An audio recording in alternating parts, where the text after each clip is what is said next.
एक बनिया था, आप लोग नहीं है उनमें से। वो बनिया महाकंजूस था, मालदार बहुत था, लेकिन अपने जीवन में कभी किसी को फूटी कौड़ी नहीं दी उसने। किसी गौ ब्राह्मण साधु की सेवा में तो नहीं ही दिया, किसी दीन दुखी भूखे गरीब को भी एक टुकड़ा नहीं दिया उसने। लोग कहते थे कैसा विचित्र आदमी, ना कथा में जाए ना सत्संग में जाए, कहीं नहीं जाता है। और कभी कोई सामाजिक चंदा वंदा लेने के लिए कोई आए तो उनको भी हाथ खड़े कर दे, लेना एक ना देना, तो कुछ लेना ना देना, मगन रहना, काम करो अपना, ये सब चीज फिजूल खर्च हम नहीं करते हैं। ऐसा विचित्र था वो। एक ठग, उसने कहा कि अच्छा जिससे कभी किसने कुछ नहीं ले पाया हम उससे लेके दिखाएंगे। तो ठग था महाराज, एकदम दिव्य स्वरूप महाराज, देखते ही लगा कि कोई आकाश से उतरे हुए सिद्ध हैं। पहुंचा सेठ के यहाँ। सेठ सोचता था कुछ मांगने कुछ लेने आया है। बाबा जी क्या बात है, कैसे आए? बोले कुछ नहीं, हम तीर्थ यात्रा के प्रसंग में जा रहे हैं, रात्रि हो गई है, अब रात्रि में कहाँ जाएं, कहीं विश्राम करना चाहते हैं, आपको कोई परेशानी ना हो, आपसे कुछ चाहिए नहीं हमको, आपको कोई परेशानी ना हो तो यहाँ हम रह जाएं एक रात। दोनों का घर में तो हम किसी को अपरिचित व्यक्ति को भीतर रहने नहीं देते, हमारा नियम है।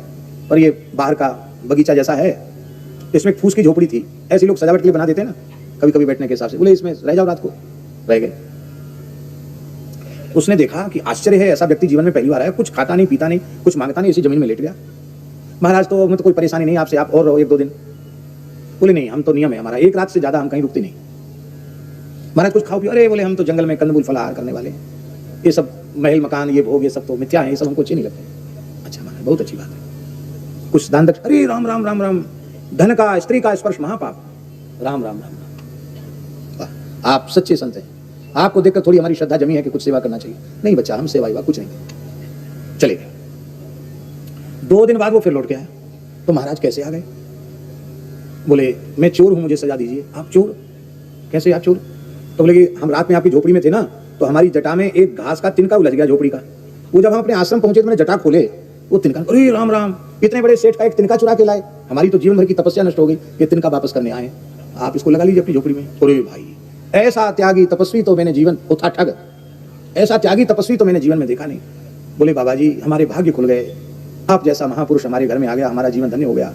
मेरी बहुत दिन से इच्छा है कि मैं गंगा स्नान करने जाऊं, कम से कम भारत में जन्म लिया तो गंगा जी तो एक बार नहाया हूं, पर मैं आज तक इसलिए गंगा जी नहीं गया कि मुझे बड़ा डर लगता है कि मेरे घर में चोरी ना हो जाए, तो मैं अकेले ही जाऊंगा। और नौकर चाकर तो सब है घर में, घरवाली भी है, लेकिन किसी पर मुझे भरोसा नहीं है। मैं बहुत संकोच तो करता हूं, लेकिन आप संत हैं, 2 दिन का अवसर हमको दीजिए, हम बैलगाड़ी से जाएंगे, गंगा जी नहा के आएंगे, तब तक आप यहाँ रहना। आपको कुछ खाना पीना तो है ही नहीं? नहीं, खाना पीना कुछ नहीं, हम तो पवन का आहार करके रहते हैं, वायु पी करके रहते हैं, या जंगल के कंदमूल फल खाते हैं, खाना पीना कुछ नहीं है। वैसे तो हम एक रात से ज्यादा कहीं रुकते नहीं, पर दया आ गई है तेरे ऊपर, तो जा कोई बात नहीं, प्रेम से गंगा स्नान करके आ जा। तो वो भगत जो था वो गंगा नहाने चला गया, और जब लौट के आया तो उसको पता चला कि उसकी घरवाली बहुत सा सोना चांदी जेवरात लेकर के, और वो साधु थोड़ी था, वो तो ठग, उसकी दाढ़ी जटा सब नकली थे, नकली थे, आर्टिफिशियल जिसको आजकल लोग कहते हैं। वो ठग था, वो सेठ की गृहिणी को लेके और धन को लेके वहां से भाग गया। जिसने जीवन में कभी कुछ नहीं दिया उसका सर्वस्व चला गया। वो महाराज आया, रोने लगे, हाय हाय अच्छे गंगा जी नहाए, इससे अच्छे तो गंगा जी न नहाते तो ठीक था, अब मैं अपने घरवाली की खोज में चलूं। तो घरवाली की खोज में चला, तो खोजते खोजते गंगा किनारे पहुंचा, तो गंगा किनारे एक जगह एक और तपस्वी जी मिले, वो भी दम्भी ही था, हाँ वो कोई महात्मा नहीं था। तो उसके लिए बड़ी भीड़ जुटती थी दर्शन के लिए। बोले ये तो कितने वर्ष हो गए कुछ भी खाया पिया नहीं इन्होंने, आश्चर्य है, इसने कुछ खाया पिया नहीं। तो वो यहीं रह गया रात को। तो उसने क्या देखा कि रात को वो था मल्लाह, वो ठग विद्या करने के लिए भेष बनाया था उसने साधु का। वो गंगा जी में जाल डाल के रखता था मछलियों का, आधी रात को उठा, गंगा जी के जाल से ताजी ताजी मछली निकाली, धूना में उसको भून भान करके खा गया, सो गया, सवेरे 4 बजे फिर बैठ गया। जब लोग गंगा जी नहाने आए फिर बैठ गया। बोले वाह जी वाह, ये कुछ नहीं खाते पीते, खाली मछलियां भून के खा लेते गंगा जी की, वाह धन्य है। आगे बढ़ा, आगे बढ़, पत्नी की खोज में बढ़ा आगे, और खोज में बढ़ा तो उसने क्या देखा, वही जो ठग था, बढ़िया चूड़ीदार पैजामा पहना हुआ है, क्योंकि जटाजूट दाढ़ी तो सब नकली थी उसकी, बढ़िया पैजामा पहना हुआ, जैसे ये संगीत वाली की बात नहीं कह रहे हैं, जैसे संगीत वाले बढ़िया वेशभूषा बनाते हैं, चूड़ीदार पैजामा, कढ़ाईदार कुर्ता पटका, बढ़िया सब ऐसे गाने बजाने वाले, बढ़िया सुंदर गवैया की वेशभूषा में वो था ठग। और वो तो जो हमारा सरंगी बजा के गा रहा था, और जो सेठ की गृहिणी है वो वहां नाच रही थी, राजा का दरबार था, वो नाच रही थी, कई दिन लगे उसको वहां पहुंचने में, नाच रही थी, बड़ा बढ़िया संगीत। राजा ने कहा कि मैं तुम्हारी गायन विद्या से और तुम्हारी नटने की नृत्य विद्या से बहुत प्रसन्न हूं, मुंह मांगा इनाम मांग लो हमसे। उस ठग की नजर पड़ गई उस सेठ पर, अब तो हम पकड़े गए, गृहिणी भी इसी की है, और मैं वहां से भागा हूं सब लेकर के, अब तो मुझे फांसी होगी। उसने कहा महाराज यदि आप मुंह मांगा इनाम देना चाहते हैं तो ये जो व्यक्ति बैठा है कुर्सी पर, इसको बिना किसी उसके तत्काल फांसी के फंदे पर चढ़ा दिया, इसको मार डालो। भैया 1 पैसा नहीं मांग रहा इनाम में, इस व्यक्ति ने क्या अपराध किया? बोले हम तो पहले आपसे कहा था कि जो आपने कहा था ना कि जो मांगोगे वही मिलेगा, तो बस कुछ पूछो मत, इसको मार डालो। राजा ने कहा ठीक है, हमने वचन दे दिया। जल्लादों ने उसको पकड़ लिया, चलो फांसी पे। तो जिसको फांसी लगती है उससे पूछा जाता आपकी अंतिम इच्छा है कोई?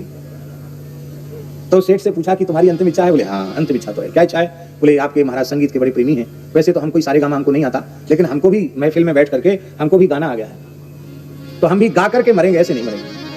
राज दरबार में महाराज को कुछ गाकर सुनाने की इच्छा है। लोग उसको ले आए। राजा ने कहा इसको क्यों लाए? बोले इसकी अंतिम इच्छा आपको संगीत सुनाने की है। साजबाज वाले सब तैयार हो गए, स्वर देने लगे, और उस सेठ ने गाया। क्या गाया? अब वो पूरा गीत हमको याद नहीं है, कुछ पंक्तियां याद है।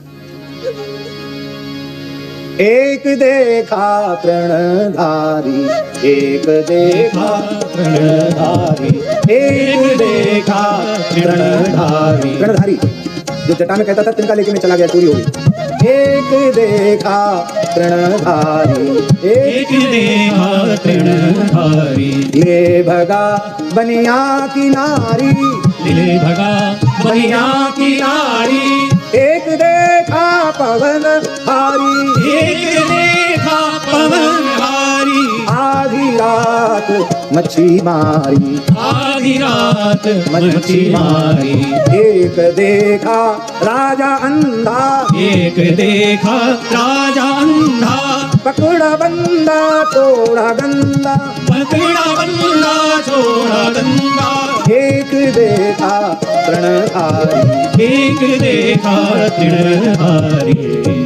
हम तो बढ़िया से नहीं गा पाए, उसने तो बहुत बढ़िया गाया होगा। आप सबके कान खड़े हुए, बोले ये पूरा व्याख्या करके इसका अर्थ सुनाओ। उसने सारा अर्थ सुनाया। बोले वो जो तृणधारी हैं वो तुम्हारे यहाँ संगीत गा रहे हैं, और जो नारी भगा के ले गया वो नाच रही है, और वो मच्छी मारी उसको देखा वो पवनाहारी था, और तुम अंधे हो जो तुम हमारे बिना किसी अपराध के हमको फांसी पे चढ़ा रहे हो, और जो अपराधी है उसको तुम पुरस्कृत कर रहे हो। तो फिर राजा ने उस दंभी पुरुष को दंड दिया। कहने का आशय दंभी लोग ऐसा ऐसा नाटक करते हैं कि बड़े, अब सोचो हमारी आपकी क्या चले, हनुमान जी चक्कर में फंस गए। काल नेमी ने इतना बढ़िया साधु का नाटक किया कि ज्ञानीनाम अग्रगण्यम बुद्धिमताम वरिष्ठम श्री हनुमान जी महाराज भी चक्कर में फंस गए। इसलिए जिनमें असूया दोष नहीं है, जिनमें दंभ दोष नहीं है, अनृत झूठ नहीं बोलते, जिन ब्राह्मणों में ईर्ष्या नहीं है, ईर्ष्या माने दूसरे के उत्कर्ष को देख करके, उन्नति को देखकर जो प्रसन्न होते हैं, जिनके मन में जलन नहीं होती है, और जो मन वाणी क्रिया से किसी भी प्राणी की हिंसा नहीं करते हैं, और मान विवर्जिता, जो अभिमान शून्य है, सम्मान अपमान में समान रहते हैं, मान विवर्जित हैं, अहम शून्य है, श्री नंद बाबा कह रहे हैं, ऐसे ब्राह्मण सत्यशील ब्राह्मण माने जाते हैं। और ऐसे ब्राह्मण की वाणी से जो निकल जाए वह सर्वथा सत्य होता है, इसमें कोई संदेह नहीं।